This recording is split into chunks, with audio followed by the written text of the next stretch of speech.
काँग्रेसचे ज्येष्ठ नेते शिवराज चाकूरकर यांचं निधन झाल्यानंतर त्यांच्या अंत्यदर्शनासाठी मुख्यमंत्री देवेंद्र फडणवीस पोहोचलेले आहेत। मुख्यमंत्र्यांकडून त्यांच्या कुटुंबियांचं सांत्वन करण्यात येत आहे। तर शिवराज चाकूरकर यांचं निधन झाल्यानंतर मुख्यमंत्री एकनाथ शिंदे त्यांच्या अंत्यदर्शनासाठी पोहोचले। काँग्रेसचे ज्येष्ठ नेते माजी केंद्रीय गृहमंत्री शिवराज पाटील चाकूरकर यांचं निधन झालं। वयाच्या 90व्या वर्षी त्यांनी अखेरचा श्वास घेतलाय। तर लातूर येथील त्यांच्या निवासस्थानी त्यांनी अखेरचा श्वास घेतला।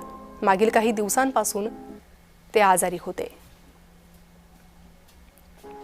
1990 पासून त्यांची ही कारकीर्द पाहतोय आपण। सलग 7 वेळा ते लोकसभेवर जाण्याचा विक्रम त्यांनी केला। 1991 ते 1996 दरम्यान लोकसभा अध्यक्ष म्हणून त्यांनी काम पाहिलंय।